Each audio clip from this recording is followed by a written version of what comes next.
농사를 짓는 분들의 이야기를 들어보면 농사 짓는 것이 참 마음대로 되지 않는다라고 말하곤 합니다. 우리가 자식을 기르는 것을 농사에 비유해서 말하기도 하죠. 자식 농사 참 쉽지 않습니다. 이런 말들을 합니다. 성경에서 보여주는 여러 믿음의 사람들의 가정의 모습을 보더라도 자식을 바르게 키우는 것은 마음대로 되지 않고 쉽지 않다는 것을 우리가 알게 됩니다. 야곱의 가정이 좋은 예예요. 야곱에게는 12의 아들이 있었는데 4명의 아내를 통해서 얻은 아들들이니까 이들 사이에 시기와 질투 그리고 암투가 있는 것은 너무나도 당연하고 자연스러운 것이라고 말할 수 있을 것입니다. 결국 10명의 형들이 요셉을 미워하여, 왜냐하면 이 시기 질투하는 마음이 그들 마음속에 있었던 것이죠. 결국은 미디안 장사꾼에게 팔아버리지 않습니까? 아들들이 염소를 잡아서 그 피를 뿌려서 가지고 와서 아버지 아들 요셉의 옷이 아닌지 한번 확인해 보시라고 할 때 아버지 야곱의 마음은 억장이 무너지는 것 같았습니다. 엘리 제사장 가정을 우리가 알지 않습니까? 엘리가 하나님 앞에 바로 서지 못했기 때문에 엘리의 두 아들 홈니와 비느하스도 바로 서지 못했고 결국은 하나님께서 진노하셔서 이 블레셋과의 아벡 전투에서 법궤도 빼앗기고 홈니와 비느하스 두 아들 두 대제사장도 죽임을 당하고 맙니다. 그야말로 엘리 제사장 그 집안이 풍비박산이 난 거죠. 사무엘의 가정은 또 어떻습니까? 여러분, 사무엘 같은 사람 만나기 참 쉽지 않고 그와 같은 리더십을 가지고 영성 있는 사람을 만나기가 참 쉽지 않은데 그 아들들만큼은 또 아버지를 안 닮았어요. 돈을 밝히고 뇌물을 취하면서 재판을 굽게 하기도 하고 백성들을 불안하게 만드니까 사실 백성들이 이스라엘에 왕이 있어야 되겠다고 우리들에게 왕을 세워달라고 말한 이 일에 결정적인 소스를 제공한 사람들이 실은 사무엘의 아들들이었다고도 우리가 말할 수 있습니다. 다윗의 가정은 또 어떻습니까? 다윗 같은 성군이 어디 있고 다윗 같은 영웅이 어디 있습니까? 물론 그가 잘못도 하고 죄도 범하고 심장이 다 젖도록 눈물로 하나님 앞에 회개를 하면서 용서를 받았지만 그 일로 인해서 너와 네 집에 재앙이 있을 것이라고 하는 무시무시한 하나님의 이 징계가 선포되었고 결국은 그 말씀처럼 자식들 사이에 성폭행이 일어나고 자식들 사이에 칼부림이 일어나고 아버지를 밀어내고 아버지의 차기 왕으로 세워지려고 반란을 일으킨 자식도 나오고 그러니까 다윗의 입장에서 볼 때 아들들의 모습을 보는 다윗의 마음도 굉장히 아팠을 것이라고 우리가 생각할 수 있습니다. 여러분, 요즘 우리 주변에 많은 청소년들이 무너지고 있습니다. 믿음을 가진 성도들의 자식들도 바르게 살지 못하고 무너져가고 있습니다. 사단이 예수를 믿는 자녀들의 자식은 대상으로 삼지 않나요? 예수 믿는 자녀의 자식들을 넘어뜨리면 그 가정도 무너지게 만들 수 있고 신앙생활이 하나님 앞에 바르게 되지 못하게 만들 수 있기 때문에 예수 믿는 사람들의 자식들은 더더욱 사단의 타겟이 될 수 있습니다. 자녀들이 무너지면 가정이 무너지게 되고 가정이 무너지면 사실은 이 나라의 미래가 없는 거예요.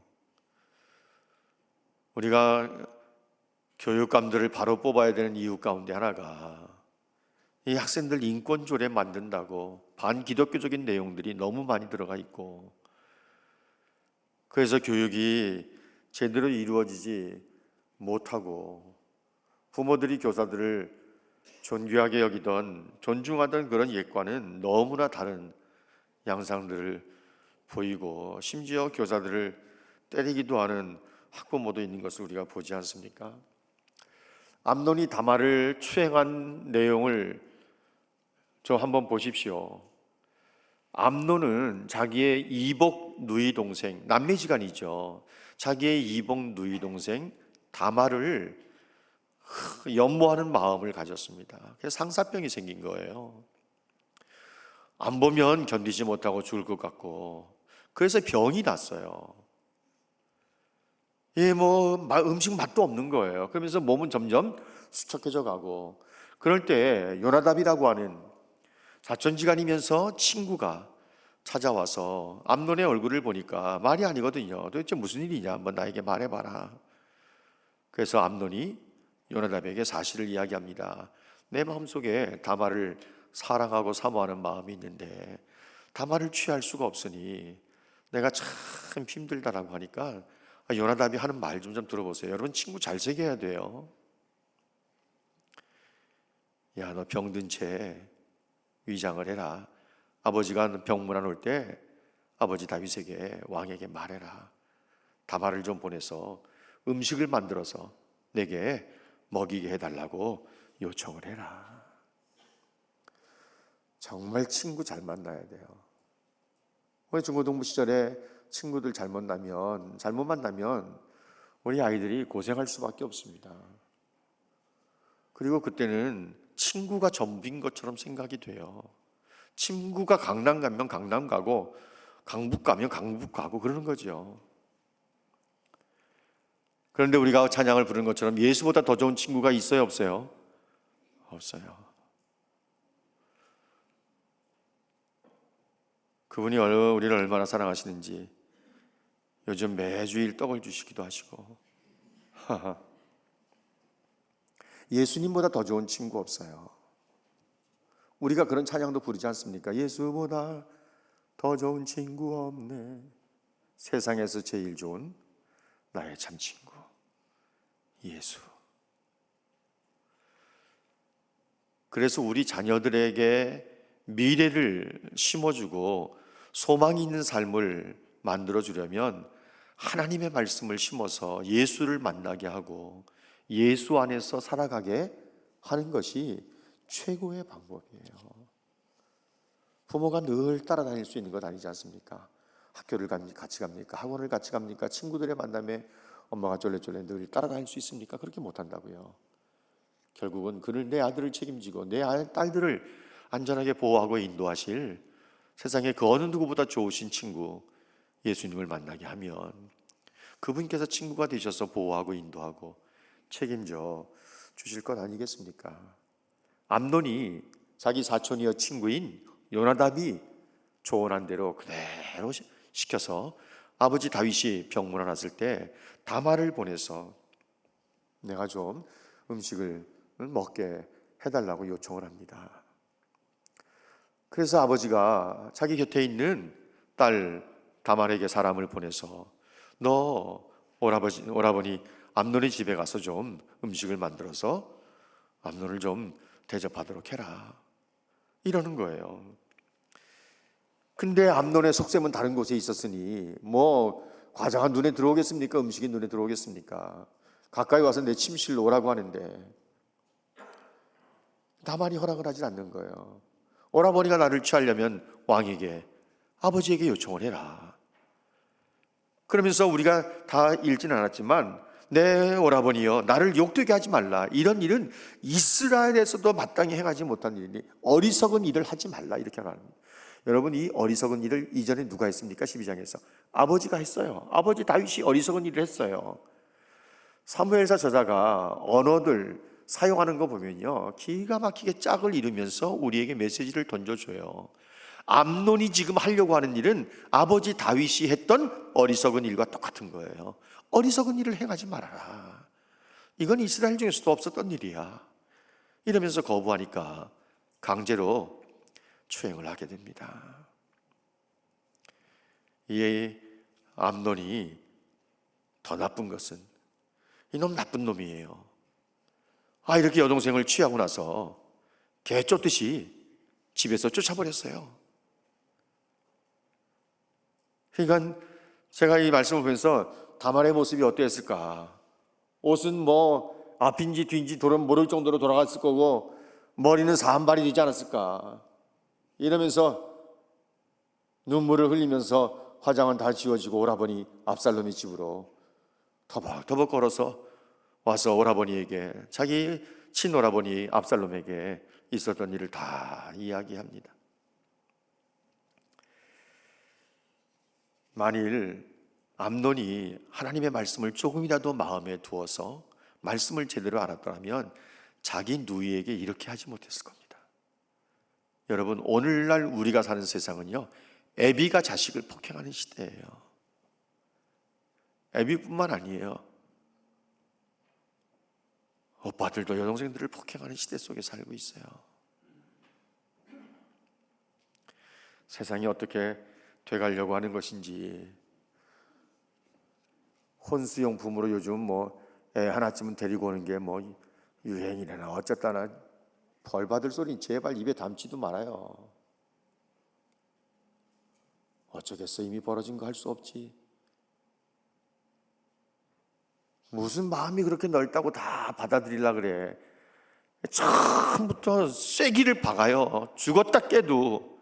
물론 자식 이기는 부모 없어요. 자식 이기는 부모가 어디 있어요? 없어요.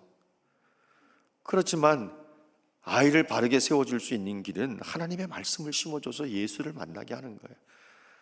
그래서 중3이나 고등학교 고1, 고2쯤에 선결 서약을 하게 만들고 좋은 남자를 만나서 결혼하기 전까지는 어느 누구에게도 내 몸에 손대지 못하게, 아니 손대지 못하게 하면 또 손잡는 것도 못하게 한다고 생각할까 봐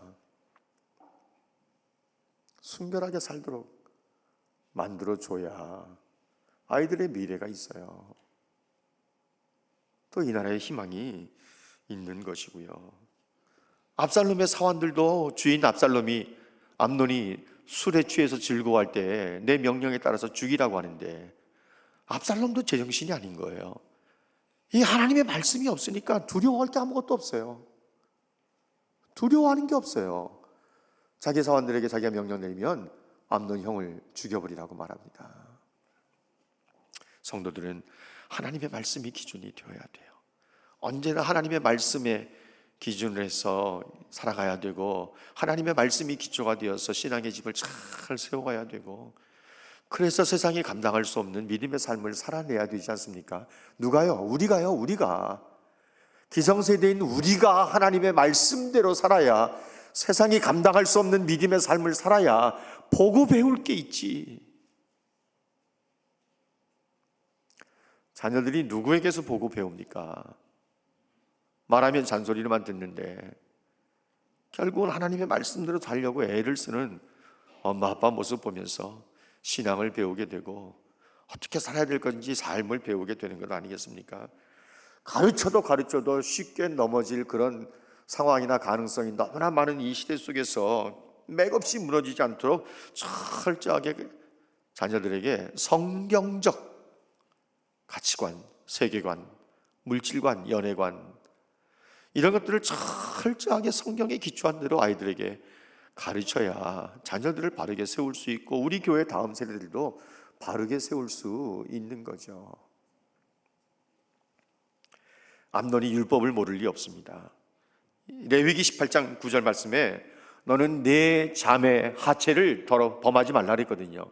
아버지의 딸이 되었든 어머니의 딸이 되었든, 아니 뭐 우리가 생각할 때는 아버지의 딸이나 어머니의 딸이나 똑같은 말 아닌가? 이렇게 생각할 수 있어요. 이건 배다른 딸을 말하는 것입니다. 배다른 이복 누이, 너희에게 배다른 이복 누이가 있다 하더라도 그 하체를 범하지 말아라. 추행하지 말라는 거예요. 성적으로 범죄하지 말라는 거죠. 그건 모를 리가 없어요. 암논이 알았는데도 불구하고 말씀을 알아도 하나님 두려워하지 않으니까 행동하는데 주저함이 없는 거예요. 말씀을 알면 그 말씀이 믿음으로 삶 속에서 영향력을 발휘해야 되는 것 아닙니까? 그런데 하나님을 두려워하는 마음이 없으니까 아는 말씀이 아무런 힘이 없어요. 하고 싶은 대로 하는 거예요. 하나님 무시하면, 하나님 말씀을 무시하면 하나님 무시하는 거죠. 다윗이 이 이야기를 듣고서 얼마나 분노하는지 몰라요. 분노해요. 그런데 더 놀라는 건 뭔가 하면요, 다윗이 분노하는데 아무런 조치를 취하지 않아. 압살롬이 이복 누이를 성폭행했는데도 아버지 다윗이 그 일을 놓고 화만 냈지 아들을 징계하지 않아요. 왜 그랬을까? 다윗이 암논을 징계더라면 다른 자식들에게 예방하는 효과도 있었을 터인데 조치를 안 하는 거예요. 어떤 징계도 안 해요. 왜 그랬을까?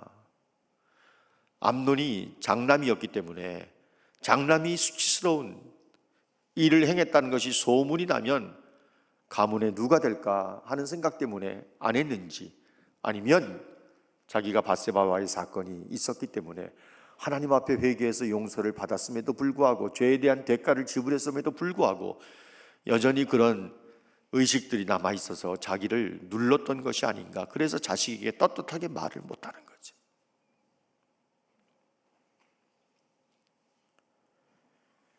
자녀가 잘못했을 때 징계를 해야 되고 책망을 해야 되고 그래야 또다시 죄를 범하지 않을 수 있고 다른 자녀들에게도 귀감이 될 수 있을 텐데 다윗이 못하는 게 자식들 책망이에요. 압살롬이 암논을 죽였다는 소식을 듣고도 특별한 징계를 못해요. 압살롬이 그냥 정치적인 망명을 해서 도망을 쳐요. 여러분, 압살롬이 자기 누이 다말이 배다른 형 암논에 의해서 폭행을 당한 것으로 인해서 얼마나 복수하고 싶은 마음이 있었겠습니까? 암논의 잘잘못에 대해서요, 압살롬이 일체 이야기를 안 하는 거예요. 압살롬의 속에 무슨 생각이 있는지 몰라. 성도들 가운데도 자기 이야기를 전혀 안 하는 사람들이 있어. 속 이야기를 안 해. 도대체 뭐가 들었는지 몰라. 그 속에 삶에 대한 이야기들을 좀 나누면서 아무 일도 없는 것처럼 그렇게 포장하지 말고 속을 좀 끄집어내서 삶을 이야기하고 함께 기도도 하고 함께 울기도 하고 함께 세워가기도 하고 함께 격려도 하는 거지. 그게 성도의 교제 아니겠습니까? 압살롬이 암논에 대해서 아버지가 어떻게 징계하는지 보자. 아무런 조치를 안 하는 거예요, 아버지가. 그러니까 압살롬 마음에 암논에 대해서 더욱더 복수의 칼날을 갈 수밖에. 아버지가 조치를 안 하신다? 그러면 죄값을 치르게 할 사람은 나밖에 없구나. 그러면서 압살롬이 더욱더 복수의 칼을 가는 거예요. 그러면서 압살롬이 치밀한 계획을 세우고 2년 동안 아무 말도 안 하고 있다가 암논의 허물도 들춰내지 않고 있다가 2년이 지난 뒤에 아버지에게 양털 깎는 잔치가 있는데 왕께서 신하들과 함께 납시면 참 좋겠다고 말합니다. 아버지가 내가 갈 필요 뭐 있겠냐, 너에게 누가 될까 봐 나는 가지 않겠다고 하니까 압살롬이 그럼 형님 암논을 함께 가게 해주십시오. 다윗이 들을 때 얘가 왜 암논을 잔치에 초대하나 껄끄러운 부분이 있어서 야, 내 형 암논이 갈 게 뭐 있냐 이렇게 이야기하는데 압살롬이 너무 강력하게 요청하니까 아버지가 거부를 못하는 거예요. 그러면서 암논이 잔치에, 양털 깎는 잔치에 가도록 허락을 합니다. 그래서 죽는 거예요. 여러분, 오늘날 자녀들의 사랑이 너무 깊어서 자녀들이 잘못해도 책망도 제대로 못하고 묵인하고 넘어갈 때가 참 많습니다. 자식들 하나 둘 낳다 보니 버릇없이 키우고 아이들의 인격을 존중한다나 어쩐다나 이러면서 야단을 쳐야 할 기회를 놓쳐버리고 아이들을 말씀과 훈육으로 제대로 먹일 기회도 놓쳐버리고 그것이 아이들을 인격적으로 기르는 것 절대로 아니고요. 때로는 매도 들어야 되고요. 아니 20살 넘은 아이들에게 매를 들겠어요? 아니죠. 어렸을 때 들어야 되는 거죠. 야단도 치고 책망도 하고 그래야 아이들이 바른 길 갈 수 있어요.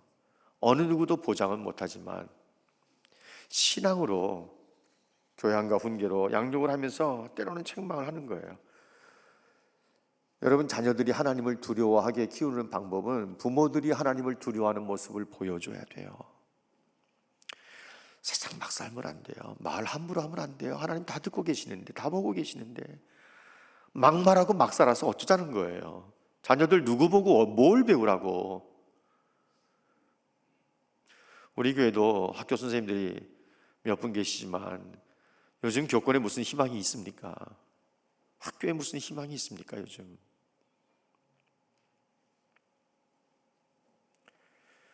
생명의 위협을 당하는 일이 있다 하더라도 재물을 잃고 건강 잃는 거 이거 아무것도 아니에요. 하나님 잃어버린 것에 비하면 아무것도 아닌 거예요.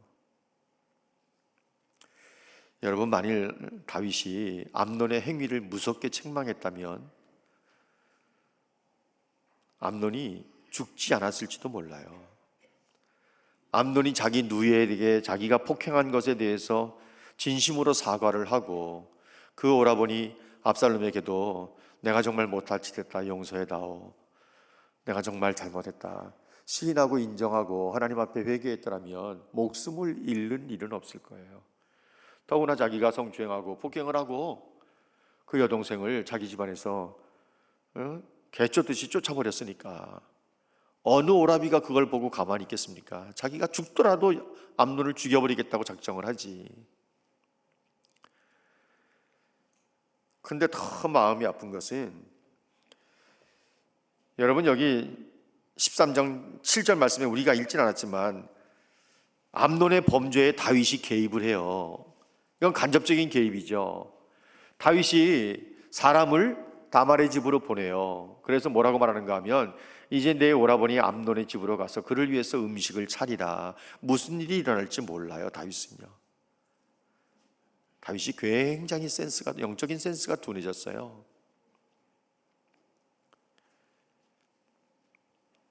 왕이라고 말하지 않고 저기서 13장 7절 말씀에서 다윗이 이렇게 말합니다. 왜냐하면 다윗이 어리석은 사람이 행하는 것과 똑같이 하는 거에서 다윗을 깎아내리는 거예요. 저자가 왕이라고 말하지 않고 다윗이라고 말해요.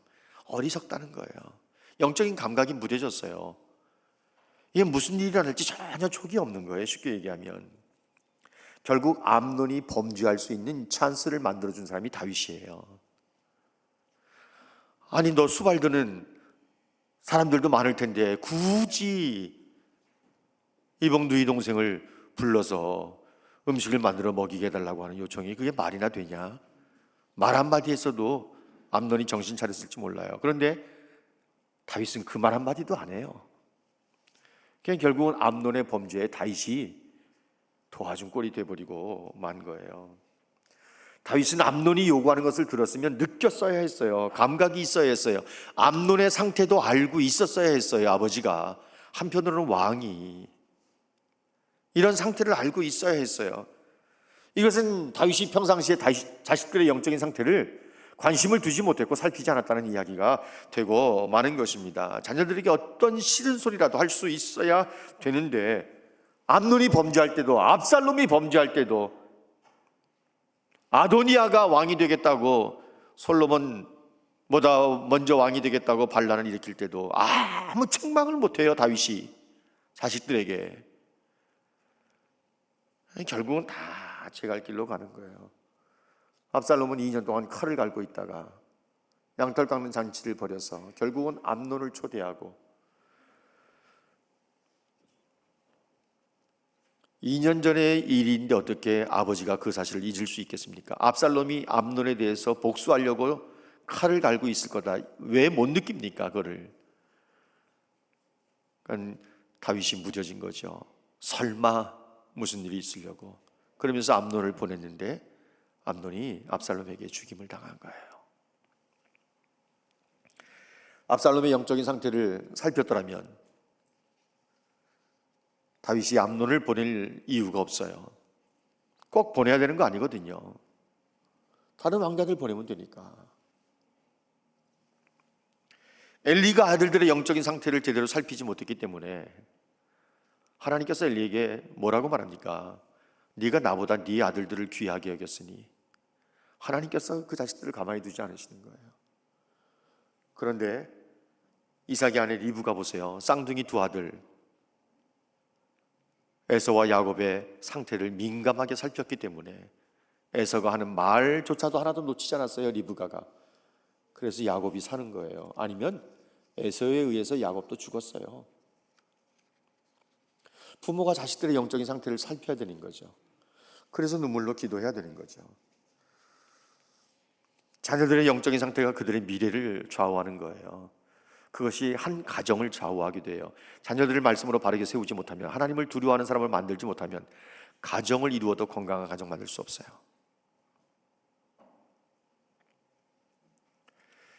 자녀들의 영혼을 하나님 앞에서 바르게 세워가야 합니다. 우리 교회 다음 세대들의 영혼을 하나님 앞에서 바르게 세워가야 합니다. 할머니들, 연세 많으신 손주들을 두고 계신 분들, 손주들 위해서 기도하세요. 부지런히 기도하셔야 합니다. 눈물로 기도하셔야 합니다. 하나님의 말씀이 저들의 삶의 기준이 되도록 만들지 못하면 자녀들 소망 없어요. 교회, 대한민국 소망 없어요. 이번에 국회의원 선거가 끝나고 나면 차별금지법을 비롯한 약 60개 법안이 기다리고 있어요. 거의 다 반기독교적인 법안들이에요. 정말 정신 바짝 차려야 되는데, 하나님을 두려워하는 사람들로 키우지 못하면 아예 미래가 없어요. 지금의 청소년들의 미래가 없다면 더 내다보면 가정도 미래가 없는 거예요. 결혼한다고 해서 다 행복한다는 것을 누가 보장합니까? 자녀들의 영혼을 하나님 앞에 바르게 세워가야 돼요. 선 사람 없어요. 선 사람 없어요. 저요? 아니요. 장로님들이요? 아니요. 어느 누구도 서 있는 사람 없어요. 환경만 만들어지면 얼씨구니 좋다 하고서 죄를 범할 가능성을 다 가지고 있는 사람들이 우리들이에요. 우리가 먼저 바로 서지 않으면 자녀들 소망 없어요. 우리의 다음 세대를, 교사가 바르게 서지 않는데 어떻게 다음 세대가 소망이 있겠어요? 교사의 눈이 눈물로 말라있는, 눈물에 젖어 있어야 되는데 말라버린 눈들을 가지고 그냥 지식적으로만 하나님의 말씀을 전하면 아이들이 어떻게 말씀 위에 굳게 세워져 갈 수가 있겠습니까? 저는 우리 사랑하는 모든 성도들이 하나님의 말씀에 근거해서 하나님을 두려워하고 철저하게 자신들을 하나님 앞에 바르게 세워가는 성도들이 될 수 있기를 바라고, 그래서 우리 교회의 다음 세대들 뿐만 아니라 성도들 가정의 자녀들까지도 하나님이 주시는 은혜와 그분이 베풀어 주시는 복을 누리며 살아가는 역사들이 일어날 수 있게 되기를 주님의 이름으로 축복합니다.